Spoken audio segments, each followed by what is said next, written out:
Good morning everyone, আমি প্রিয়াঙ্কা। আমার চ্যানেলের ছোট্ট একটা পরিবারের আরও একটি নতুন ভ্লগে আপনাদের সকলকে স্বাগত। আশা করি আপনারা সকলে ভালো আছেন, সুস্থ আছেন। আমিও ভালো আছি। আজকেও ঘুম থেকে উঠে পড়েছি তাড়াতাড়ি। আপনাদের দাদাভাই অফিস যাবে একটু তাড়াতাড়ি। সকালে উঠে এই দুজনে 2 কাপ চা নিয়ে বসে পড়লাম। 2 কাপ নয়, একটা গ্লাসের চাটা আমার আর কাপের চাটা আপনাদের দাদাভাই। আর তারপরে যে আলুটা দেখালাম সেটা হচ্ছে মেটে আলু বা মাটির তলার আলু। তো চলুন আজকে সারাদিনের এক এক করে রেসিপিগুলি আপনাদের সঙ্গে শেয়ার করে ফেলি। প্রথমেই বসিয়ে দিলাম পেঁয়াজকালি আলু ভাজা গ্যাসে, আর ইন্ডাকশানে বসিয়ে দিলাম ভাতটা আমার হয়ে গেল। আর এদিকে পেঁয়াজকালি আলু ভাজাটাও বেশ কিছুটা হয়ে গেছে।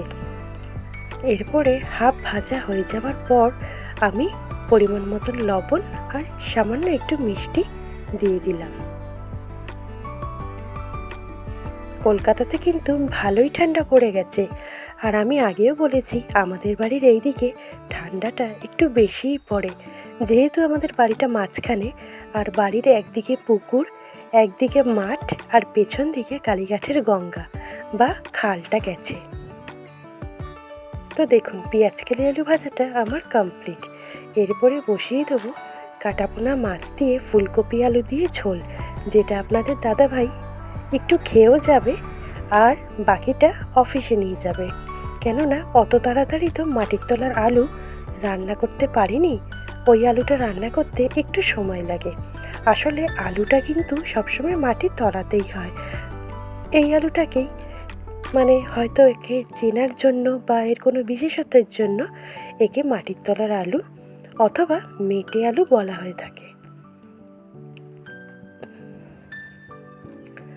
মাছগুলি ভেজে নিলাম। এরপরে জিরে সম্বাদ দিয়ে ফুলকপিটা ভাজা বসিয়ে দেবো। ওপাশে মেয়েও উঠে গেছে, কেন ওর আজকে সকাল 10টা থেকে পড়া ছিল, কিন্তু 8টা নাগাদ ওর আন্টি ফোন করলো। যতক্ষণে আমার ভাত ভাজা আর এদিকে মাছের ঝোল বসিয়ে ফেলছি। আন্টি ফোন করে বলল যে 8:30টায় পড়তে চলে আসতে, কেননা বাড়ির পাশেই পড়া, বেশি দূরত্বের নয়।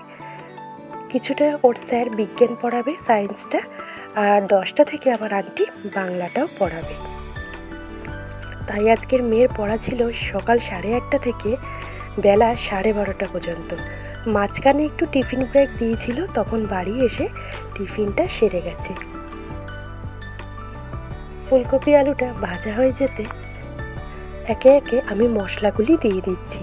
আদা জিরে শুকনো লঙ্কা বাটা দিলাম কিছুটা, পরিমাণ মতন লবণ, সামান্য একটু হলুদ গুঁড়ো আর অল্প পরিমাণে লঙ্কার গুঁড়ো দিয়েছি। আর জানেন তো, যেহেতু আদা জিরের সাথে আমি কাঁচা লঙ্কাটাই বেটে রাখি, তো এবারে শুকনো লঙ্কা বেটে রেখেছি দেখে মশলাটা বেশ ঝাল হয়েছে, কাঁচা লঙ্কার থেকে ঢের গুণ বেশি যাকে বলে। তো একটু লবণ, মিষ্টি, সামান্য একটু লঙ্কার গুঁড়ো, হলুদ গুঁড়ো দিয়ে সামান্য একটু জল অ্যাড করলাম যাতে মশলাটা পুড়ে না যায়। তারপরে ফুলকপি আলুটা দিয়ে ভালো করে কষিয়ে নিলাম। আর এমন একটা ধক উঠেছিল, আমার নিজেরই কাশি উঠে গেছিলো, আপনারা সেটা দেখতেও পেলেন। সেটা এই শুকনো লঙ্কা বেটে দেওয়ার জন্যই।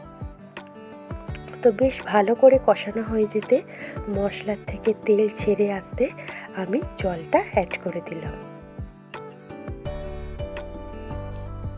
আর এখন যেহেতু শীতের কপি, সেই কারণে কপিটা বেশি সিদ্ধ করতে লাগে না, কিন্তু অল্প সিদ্ধতেই কপিগুলি বেশ সুন্দর সিদ্ধ হয়ে যায়।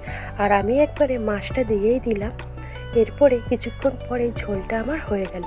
কিছুক্ষণ পর বলতে সেই ফাঁকা টাইমটুকুনি আমি ঘরের বিছনাটা তুলতে এসেছিলাম, কিন্তু এসে দেখলাম আমার মেয়েই তুলে নিয়েছে, ছোটো মেয়ে।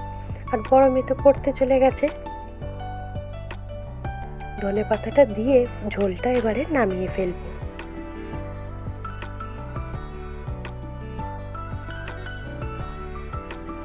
আর ফুলকপির ঝোলটা খেতে ভালোই হয়েছিল। এরপরে নিয়ে এসছে দেখুন জ্যান্ত লাইলনটিকা মাছটা বেশ বড়ই ছিল। আর আমি এখন রান্না করে ফেলবো মাটির তলার আলুটা। এই আলুর ঝোল রান্না করতে কিন্তু জ্যান্ত মাছই লাগে, অথবা চিংড়ি মাছ দিয়েও বেশ ভালো লাগে। তবে জ্যান্ত মাছ দিয়েই স্বাদটা বেশি হয়। আর এই আলুর ঝোলটা শীতকালেই বেশি ভালো লাগে খেতে, কেননা শীতকালে এই আলুর ঝোলটা রান্না করলে পরে মাটির তলার আলুগুলি একদম চাকা চাকা হয়ে যায় রান্নার পর ঝোলটা। মানে এবেলা আপনি যদি রান্না করে রাখেন, বিকেলবেলা সেই ঝোলের বাটিটা পুরো একদম শক্ত চাকা, পুরো এক বাটি ঝোল উঠে আসবে, এরকমই হয়ে যায়। তো মাছগুলি আমি একে একে ভেজে তুলে নিলাম, আর আলুটা কেটে একটুখানি সিদ্ধ করে নিয়েছি। একটা কি বলবো, একটু লোত জলের মানে ফেনা জল ফেলে দিতে হয়, সেটা ভালো। এরপরে জিরে শুকনো লঙ্কা ফোড়ন দিয়ে তেল দিয়ে আর আমি মাটির তলার আলুগুলি, মানে এগুলি তো সিদ্ধ করে নিয়েছিলাম, একটু ফুটিয়ে জলটা ফেলে নিয়েছি। ওই ফেনা ফেনা লোতগুলি ফেলে নিলে তাহলে মাছের ঝোলটাতে অতটা অসুবিধা হয় না। এরপরে বেশ লাল লাল করে ভেজে নিয়ে বাটা মশলা অনেকটাই দিয়েছি এখানে, যেহেতু আলুর পরিমাণ অনেকটা, মাছও রয়েছে অনেকগুলি, সেই কারণে একে একে আদা জিরে শুকনো লঙ্কা বাটা। আর এই ঝোলটার মধ্যে না একটু ঝাল দিতে হয়, যেহেতু মাটির নিচের জিনিস, সেই কারণে গলা ধরানো একটা ব্যাপার থাকে। আলুর মানে প্রজাতিটা কীরকম বলুন তো, সেই ওল বা মানকচুর মতন এরকম, তো সেই কারণে ঝালটা একটু দিয়েছিলাম। একে একে হলুদ গুঁড়ো, লঙ্কার গুঁড়ো, সামান্য একটু মিষ্টি, লবণ দিয়ে অল্প একটু জল দিয়ে মশলাটাকে বেশ ভালো করে কষিয়ে নিয়েছি। আর দেখছেন যতবার এই মশলা কষাচ্ছি আমার কিন্তু মশলার ধকে কাশি উঠে যাচ্ছে।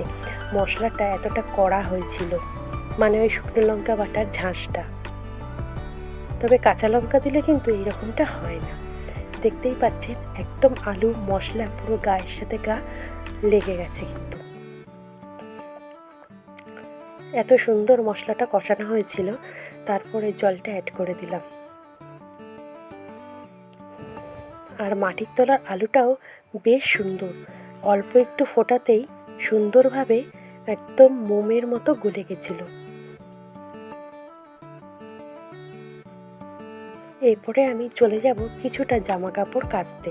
তবে আজকের আর ছাদের গাছের কোনো রকম ভিডিও করিনি, কেন ফুল একটাই ফুটেছিল, বাবা গিয়ে তুলে নিয়ে চলে এসেছিলো, সেই কারণে আমি জামা কাপড় কাচতে চলে গেছিলাম।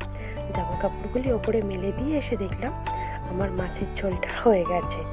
এরপরে যেহেতু লাইলন টিকা মাছ নরম মাছ, সেই কারণে ঝোলের সাথে খুব টকবক করে ফোটাইনি, অল্প পরিমাণেই ফুটিয়েছি।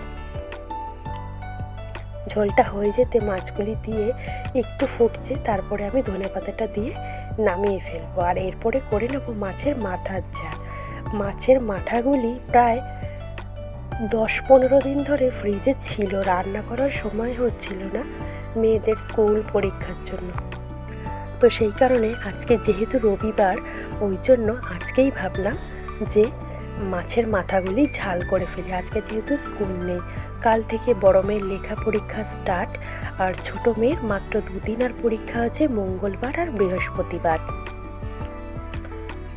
তো আলুর ঝোলটা হয়ে গেল, মাটির তলার আলুর ঝোলটা। এখন আমি মাছের মাথাটা না তখনই ভেজে নিয়েছিলাম, এখন মাছের মাথার ঝালটা রান্না করে নিচ্ছি। জিরে একটু ফোড়ন দিয়ে একটা আলু দিয়েছি, না হলে শুধু ভালো লাগবে না খেতে। আর আলুটা ভাজা করে নিয়ে মিক্সিতে পেঁয়াজ, রসুন, টমেটো, কাঁচা লঙ্কা খুব ভালো করে পেস্ট করে নিয়েছি।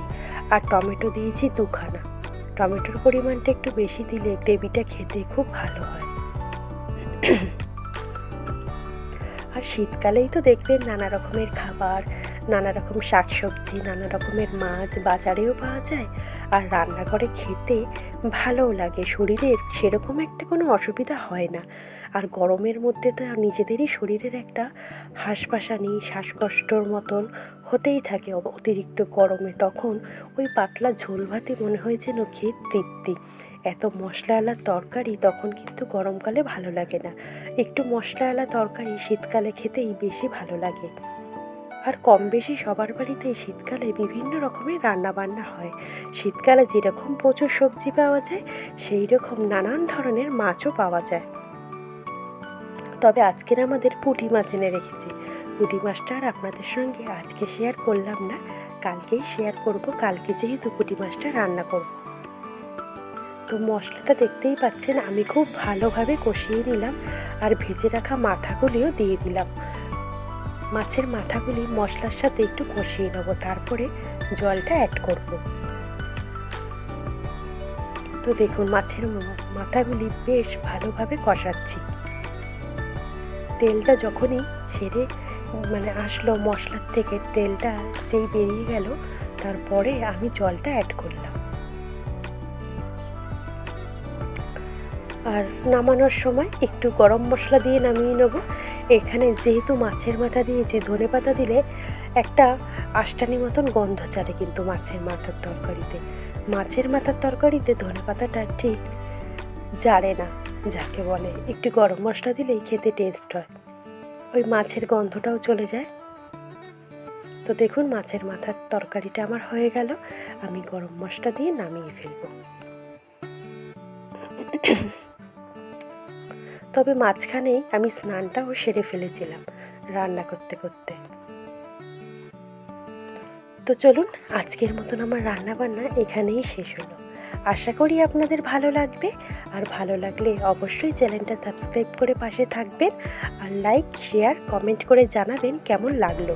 ভিডিওটি দেখার জন্য থ্যাংক ইউ সো মাচ। সবাই ভালো থাকবেন, টাটা।